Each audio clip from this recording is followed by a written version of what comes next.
जय हिंद एवरीवन। तो आज हमारी क्लास नंबर होने वाली है 17, जो कि हम कर रहे हैं एमपी पुलिस कांस्टेबल की, जो है प्रीवियस ईयर क्वेश्चन और आने वाले एग्जामों के लिए बहुत महत्वपूर्ण होने वाले। तो चलिए शुरू करते हैं। क्वेश्चन नंबर फर्स्ट है, कैल्शियम सल्फेट हेमीहाइड्रेट का दूसरा नाम क्या है? कैल्शियम सल्फेट हेमीहाइड्रेट का दूसरा नाम क्या है? तो इसका नाम है plaster of Paris. Plaster of Paris का रासायनिक नाम कैल्शियम सल्फेट हेमीहाइड्रेट है, जिसे जिप्सम जिसे 1 मिनट।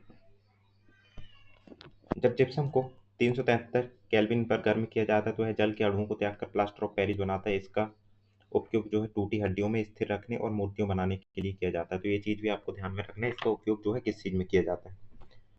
क्वेश्चन नंबर 2, कृत्रिम अपमार्जकों को कितने वर्गों में बांटा गया है?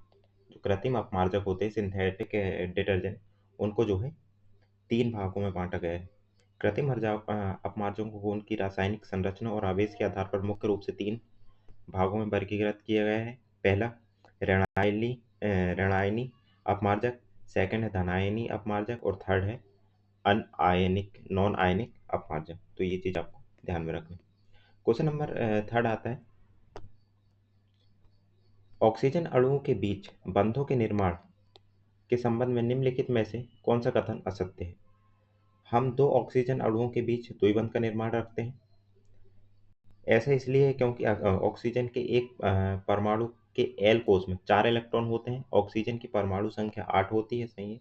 इसे अपना अष्टक पूरा करने के लिए 4 और इलेक्ट्रॉनों की आवश्यकता होती है। तो सेकंड वाला तो सही है, लेकिन 2 ऑक्सीजन परमाणु के उपबंध का निर्माण करता है, ये गलत है। तो अपना आंसर आ जाएगा क्या पूछा है, कथन कौन सा असत्य है पूछा है, तो अपना आंसर आ जाएगा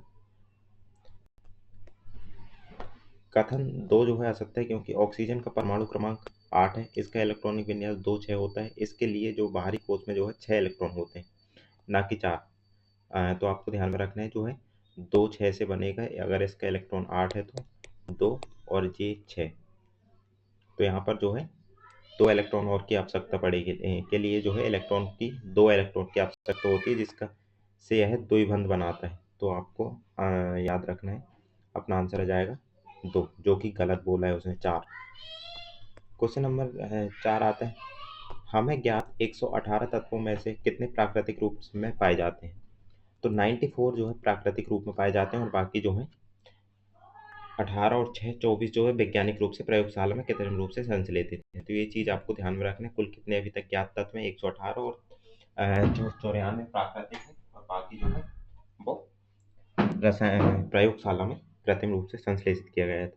ये चीज आपको ध्यान में रखना है। क्वेश्चन नंबर 5, मक्खन किस प्रकार का कोलाइड है पूछा है। तो मक्खन मक्खन जो है जेल प्रकार का कोलाइड है। मक्खन एक जेल प्रकार का कोलाइड है। जेल में परिक्षेपण माध्यम ठोस होता है तथा परिक्षेपित प्रवस्था द्रव होती है। इसमें वसा के ठोस ढांचे में पानी की बूंदें वितरित होती है। तो ये चीज आपको ध्यान में रखना है।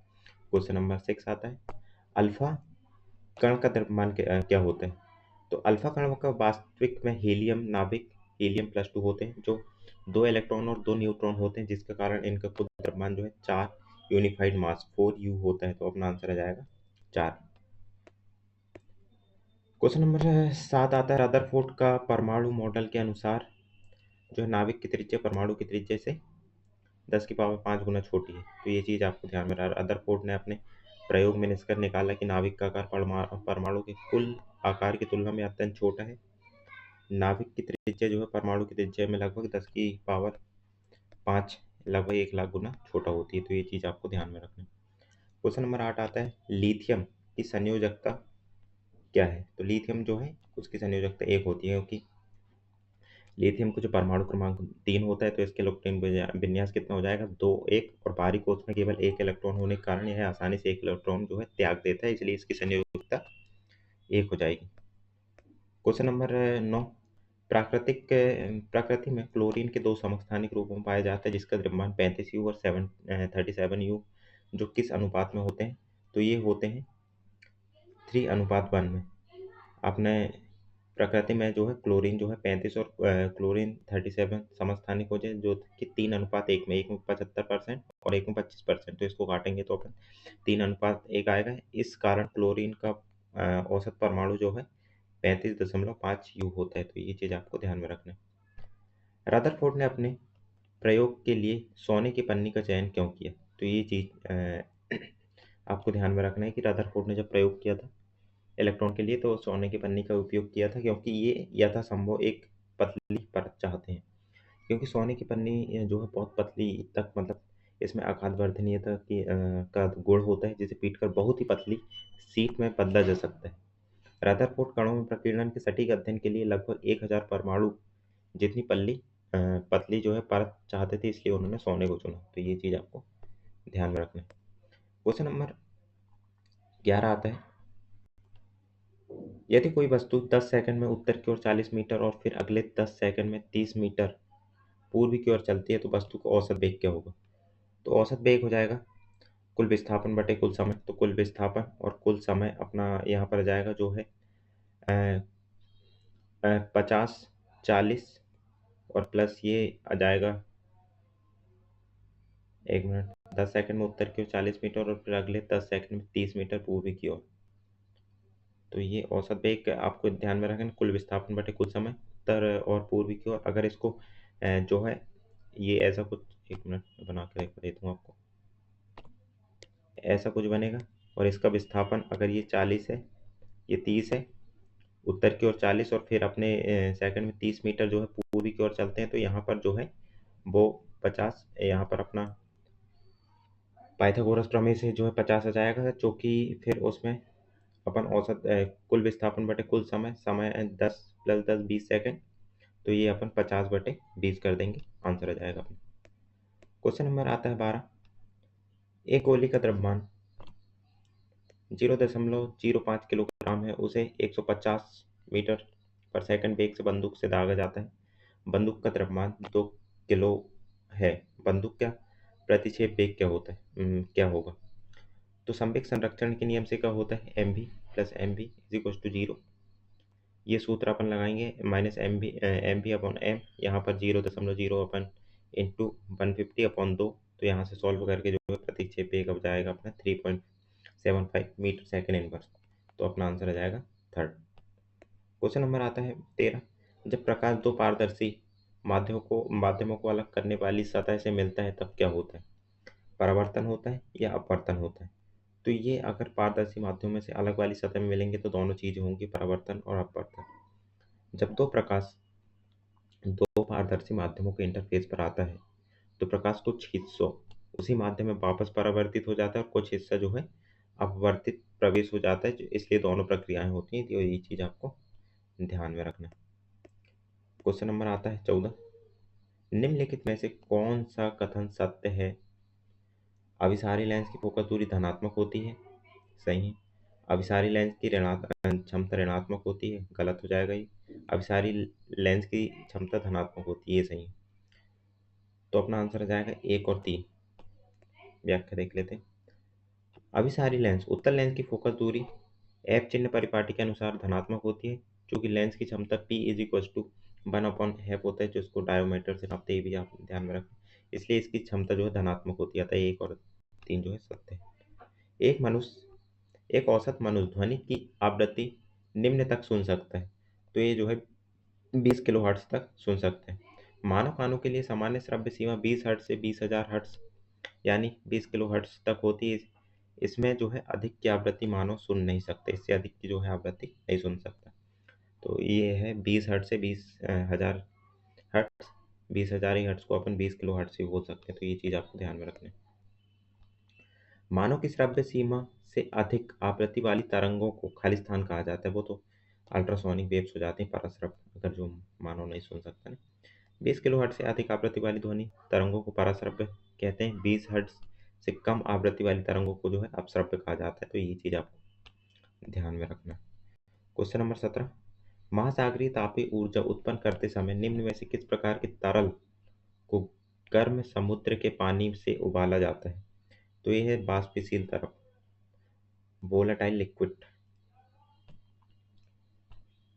ओशियल थर्मल एनर्जी कन्वर्सेशन (ओटीईसी) में सतह के गर्म पानी लगभग 20 डिग्री सेंटीग्रेड से अधिक का उपयोग अमोनिया जैसे कम क्वथनांक वाले वाष्पशील तरल को उबालने के लिए किया जाता है, जिसका भाप जो है टरबाइन चलाती है। तो ये चीज़ आपको ध्यान में रखना है।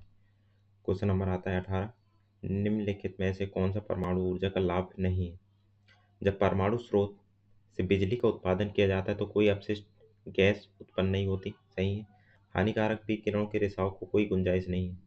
होती है भाई साहब, तो ये अपना गलत हो जाएगा, क्योंकि रासायनिक क्रियाएं हो और हानिकारक रिसाव ना हो, ये तो नहीं होता। कथन तो गलत है। इस प्रकार यह लाभ नहीं है क्योंकि परमाणु ऊर्जा संयंत्रों में किसी भी दुर्घटना का अभी के दौरान हानिकारक रेडियो धर्मी विकिरणों के रिसाव का बहुत बड़ा और गंभीर खतरा हमेशा बना रहता है। तो ये चीज़ आपको ध्यान में रखना है। Question number 19। पवन ऊर्जा उत्पादन के संबंध में निम्नलिखित में से कौन सा कथन सही नहीं है? तो तकनीक रूप से टरबाइन पवन की गतिज ऊर्जा को घूर्णन ऊर्जा में बदलता है, जबकि इसके साथ लगा हुआ जनरेटर यांत्रिक ऊर्जा को विद्युत ऊर्जा में बदलता है। तो अपना आंसर आ जाएगा ये वाला, जो कि गलत है। टरबाइन यांत्रिक ऊर्जा को विद्युत ऊर्जा में परिवर्तित करता है, ये गलत हो जाएगा। बाकी सही कथन, पवन चक्की के ब्लेड हवा में कोण होते हैं। सही है। पुरानी पवन चक्कियों में पवन ऊर्जा का उपयोग भौतिक कार्य करने के लिए किया जाता है। बिजली उत्पादन में हवा की गति महत्वपूर्ण है। सही बात है ये। क्वेश्चन नंबर आता है 20। ज्वार को ऊर्जा के स्रोत के रूप में कैसे उपयोग किया जा सकता है? तो शुष्क ज्वार के सीधे दहन से। सही है। ऑक्सीजन की अनुपस्थिति में ज्वार के अपघटन द्वारा। तो ये भी सही हो जाएगा अपना, एक और दो दोनों। बायोमास ज्वार को सीधे जलाकर थर्मल ऊर्जा प्राप्त की जा सकती है। कथन एक सही है। तथा इसे ऑक्सीजन की अनुपस्थिति में विघटित करके जो है बायोगैस गोबर गैस के रूप में ऊर्जा स्रोत बनाया जाता है। तो ये भी सही है। क्वेश्चन नंबर आता है 21। पीतल में तांबे और जस्ते की प्रतिशत संयोजन क्या है? तो पीतल में 65% तांबा होता है और 65% तांबा होता है और 35% जो है जस्ता होता है। तो ये चीज़ आपको ध्यान में रखना है। पीतल एक प्रमुख मिश्र धातु है जो तांबे और जस्ते से मिलकर बनती है। इसमें सामान्यतः 60 से 70% तांबा और 30 से 40% जस्ता होता है, अतः विकल्प भी अपना सही हो जाएगा। आघात वर्धनीयता का गुण किस में है? तो ये कॉपर एवं जस्ता में होता है और सबसे ज़्यादा जो है सोना और चांदी में होता है। ये चीज़ भी आपको ध्यान में रखना है। आघात वर्धनीय वह गुण है जिसके कारण धातुओं को पीटकर धातुओं में बदला जाता है। चूंकि कॉपर और जस्त दोनों ही धातु हैं, इसलिए इन दोनों को आघात वर्धनीयता पाई जाती है। मतलब धातुओं में जो है आघात वर्धनीयता का जो है गुण पाया जाता है और सबसे ज़्यादा सोना और चांदी में होता है। तो ये चीज़ आपको ध्यान में रखना है। गैस और तरल गैसों को कैसे वर्गीकृत किया जाता है? तो भारतीय मानक के अनुसार गैसों और द्रवीकृत गैसों जैसे एलपीजी हो गया, सीएनजी में लगने वाले आग को क्लास सी अग्नि के वर्ग में रखा जाता है। तो ये चीज़ आपको ध्यान में रखना है। क्वेश्चन नंबर 24 आता है। निम्नलिखित में से कौन सा अनिवार्य संकेतों का आकार है? तो ये है सर्कुलर आकार, गोल। औद्योगिक और यातायात सुरक्षा में अनिवार्य आवश्यक संकेत हमेशा वृत्ताकार या गोलाकार के होते हैं। चेतावनी संकेत त्रिकोणीय होती हैं। तो ये चीज़ आपको ध्यान में रखना है। चेतावनी संकेत त्रिकोणीय होते हैं, लेकिन जो अनिवार्य संकेत हैं उनको सर्कुलर आकार में रखा जाता है। क्वेश्चन नंबर 25 आता है। एक तार जिसका अनुप्रस्थ काट क्षेत्रफल A = 20 वर्ग मीटर 20 न्यूटन के बल से खींचा जाता है, तो तार में प्रतिबल तनाव ज्ञात करना है अपने को। तो यह आ जाएगा प्रतिबल = बल अपॉन एरिया, जहाँ बल होता है 10 न्यूटन और क्षेत्रफल 20 दिया है, तो 10/20 आ जाएगा अपने 0.5 न्यूटन पर मीटर स्क्वायर। तो आज के 25 क्वेश्चन जो कि साइंस के हैं, आने वाली शिफ्टों में बहुत और आने वाले एग्जाम में इम्पोर्टेंट होने वाले हैं। तो आप देखिएगा ज़रूर। बाकी अच्छा लगा है तो लाइक, सब्सक्राइब और कमेंट ज़रूर करें। Thank you.